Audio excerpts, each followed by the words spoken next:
Bienvenidos a un nuevo vídeo de mi canal La Magia de la RN.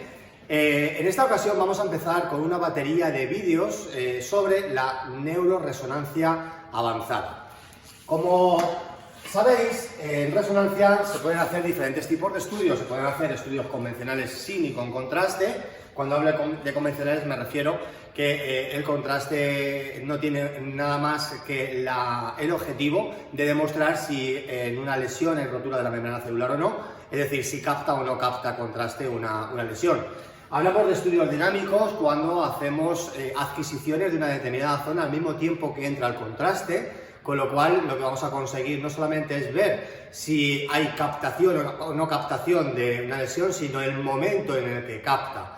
Demostrado cuantitativamente o cualitativamente con unas gráficas, las gráficas de perfusión, las curvas de perfusión, ¿no? Y vamos a hablar también de estudios angiográficos, ¿de acuerdo? O sea, en los estudios angiográficos, como sabéis, es la demostración con o sin contraste de hacer un mapeo vascular de una determinada zona del cuerpo humano. Pero bien, a nosotros lo que nos interesa en esta batería de vídeos que vamos a realizar es los estudios funcionales, es decir, los estudios avanzados en resonancia magnética. Y dentro de esos estudios tenemos los estudios de difusión, los estudios de perfusión, los estudios de activación cerebral y los estudios espectroscópicos. Dentro de los estudios de difusión vamos a ver una variante más avanzada de la difusión en resonancia magnética, que es el tensor de difusión, importante secuencia para realizar la tractografía. Pues bien, todas estas técnicas las voy a dividir en píldoras, en vídeos demostrativos de cada una de ellas, ¿no? Hoy en día, estos estudios que se denominan de neuroavanzada, son de neuroavanzada. Eso no significa que no se empleen de forma rutinaria en cualquier protocolo de resonancia de cualquier hospital. Hoy en día la difusión es una técnica que se realiza muchísimo por la gran aportación, como vamos a ver, que da a la caracterización de los tumores. Es la única técnica en resonancia que nos aporta algo de información funcional acerca de las lesiones.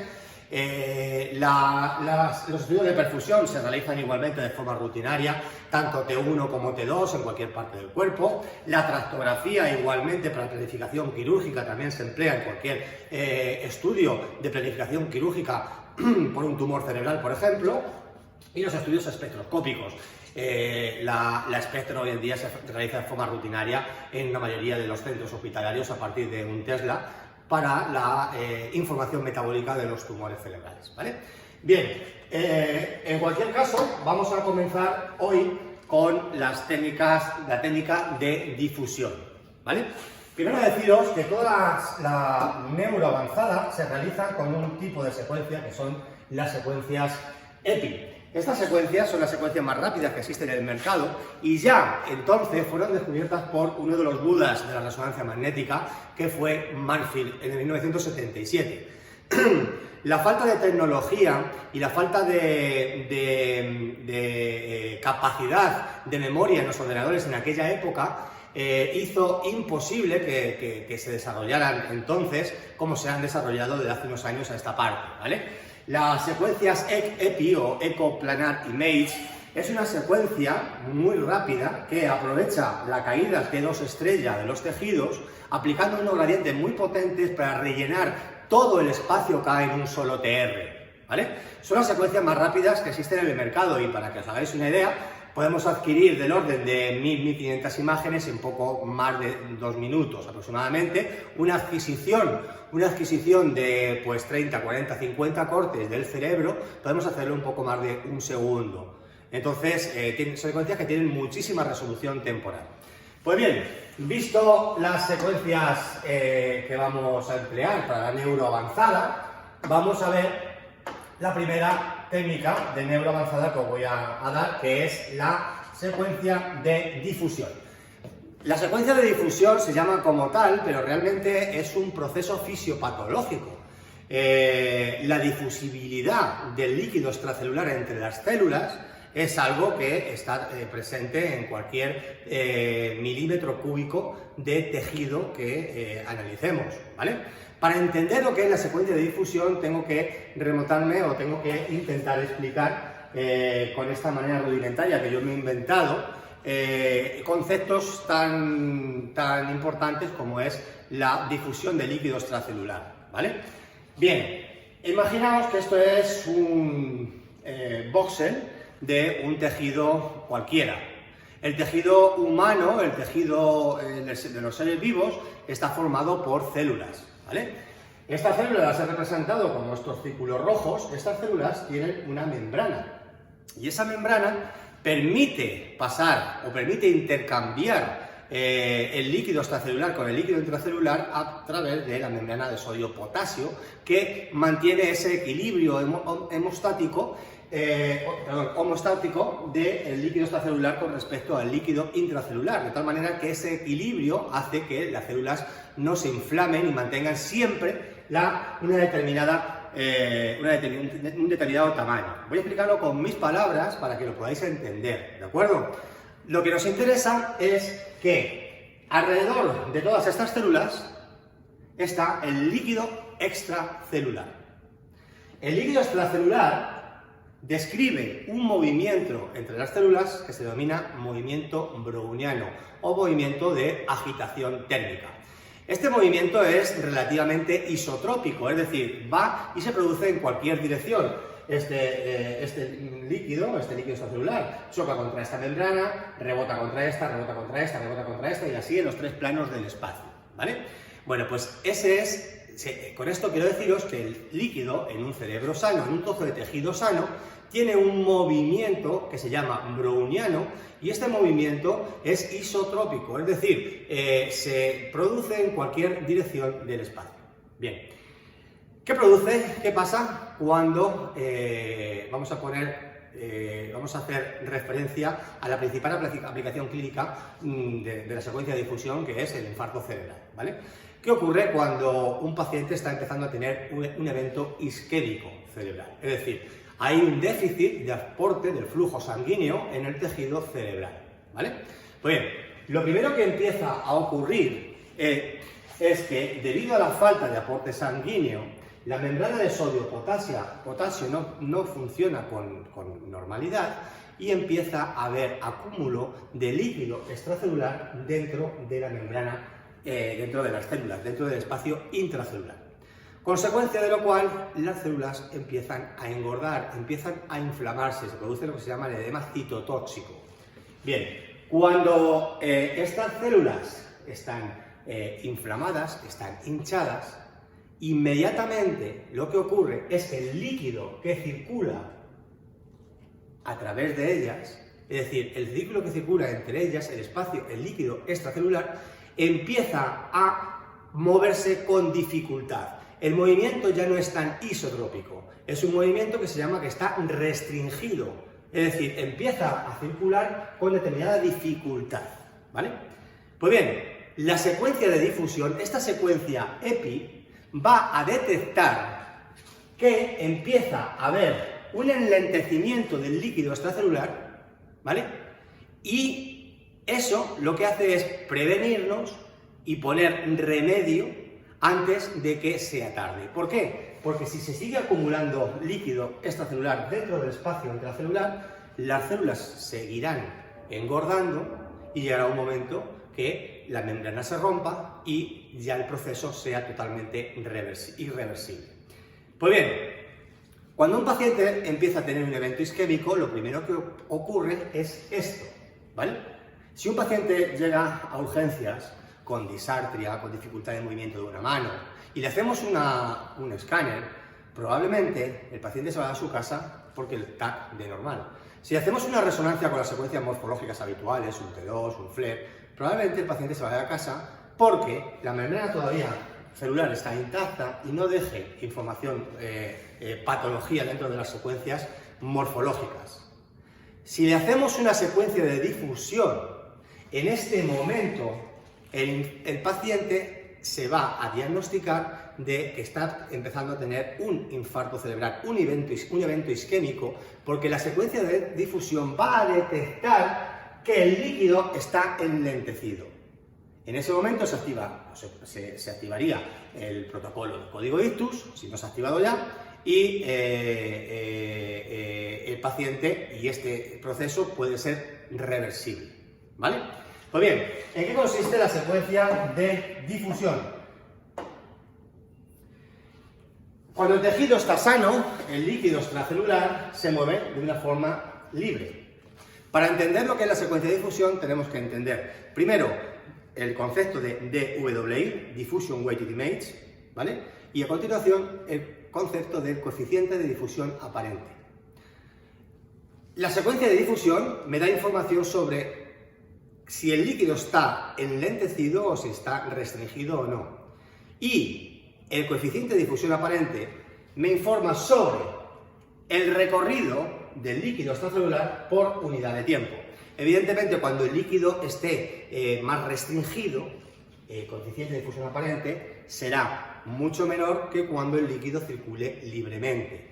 ¿De acuerdo? Por eso, un infarto cerebral se va a diagnosticar cuando la secuencia de difusión, el líquido esté restringido y en el mapa de ADC nos dé información sobre que ese recorrido de la molécula de agua es muy corto, ¿vale?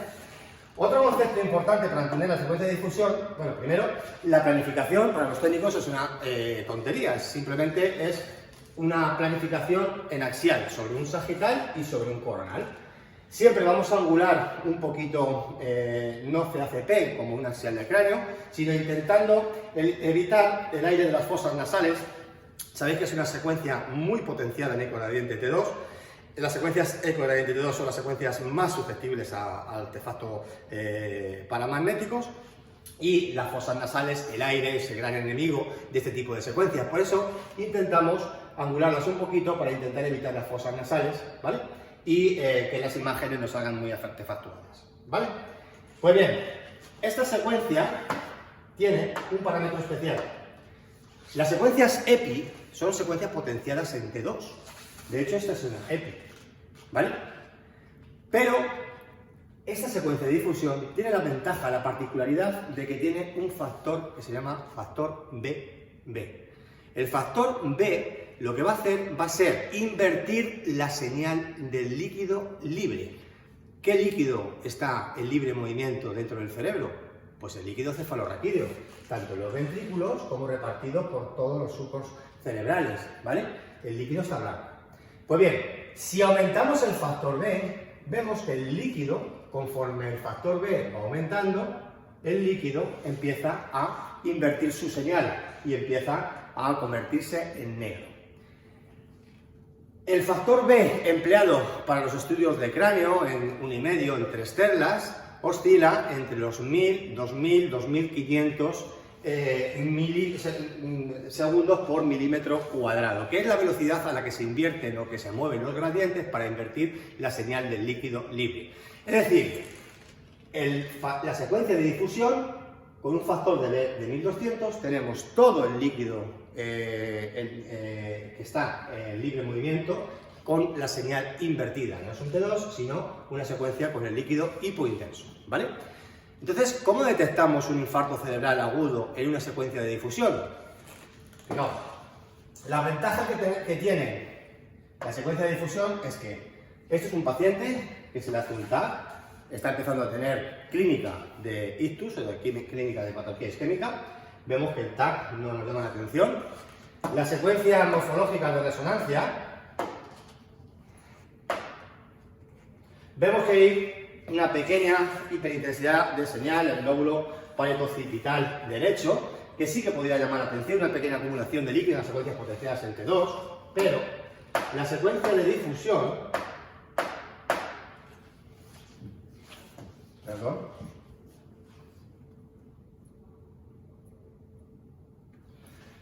vemos que tiene dos partes.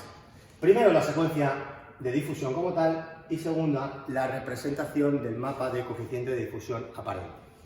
Como veis, esta secuencia es la secuencia de difusión. El líquido libre, el de los ventrículos, el líquido cefalorraquídeo, está con la señal invertida. ¿Cuál es el líquido que aparece en blanco?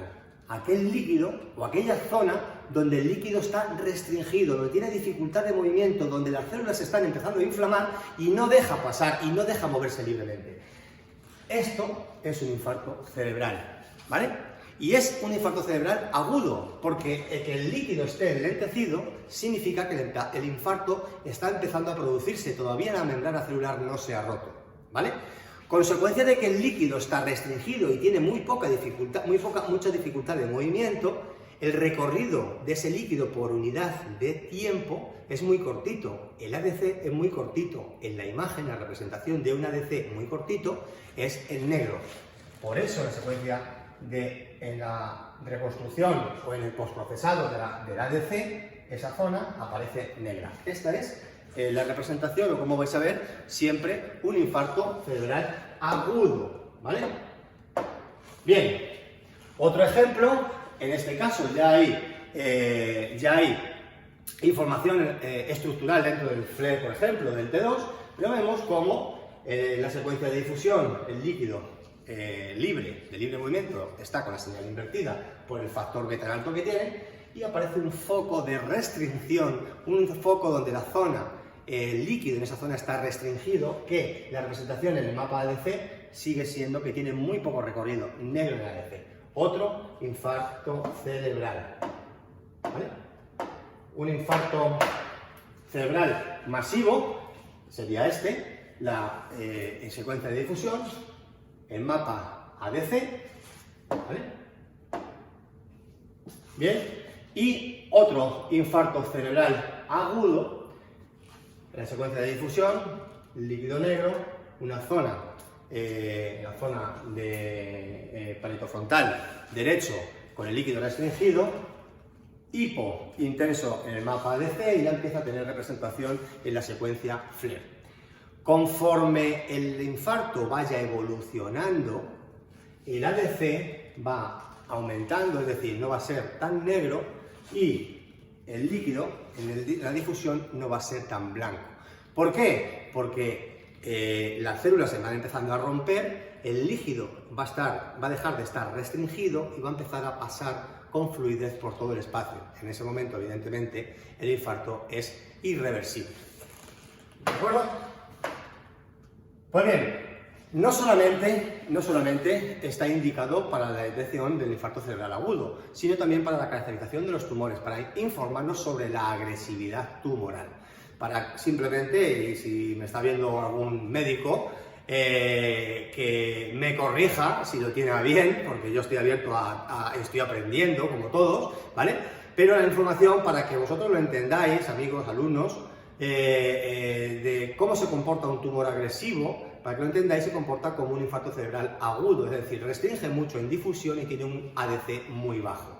El ADC en músculo-esqueleto, en body, en estudios de hígado, en estudios de pelvis, en estudios ginecológicos, en estudios de lesiones tumorales en músculo-esqueleto, es súper importante el ADC. Cuando el ADC es más negro, cuando existe menos movimiento de las células, de líquido extracelular, más apunta a agresividad. Ya sabéis que en medicina no existen las matemáticas, ¿no? Pero para que sepáis también que es aplicable la secuencia de difusión también a tumores. Y es una secuencia tan rápida que en una secuencia de difusión en cráneo no dura más de 20-30 segundos, que está adaptada y está aplicada a todos los protocolos de cráneo de cualquier hospital en el mundo, ¿vale? Es una secuencia que aporta tanta información que está metida dentro de los protocolos de cualquier protocolo de resonancia de cualquier parte del cuerpo, en cráneo siempre, y si no es en el cráneo, dentro de la patología tumoral siempre se mete la secuencia de difusión, ¿vale? Pues bien, vamos a dejarlo aquí. El siguiente vídeo vamos a ver lo que es el tensor de difusión, o la secuencia de DTI, Diffusion Tensor Image, pero en el siguiente vídeo. Hasta aquí hemos aprendido lo que es los conceptos más importantes de la secuencia de difusión, y espero que os haya gustado, y si ha sido así, por favor, activad la campanita de mi canal. Muchísimas gracias por vuestra atención y espero que os haya gustado. Muchas gracias.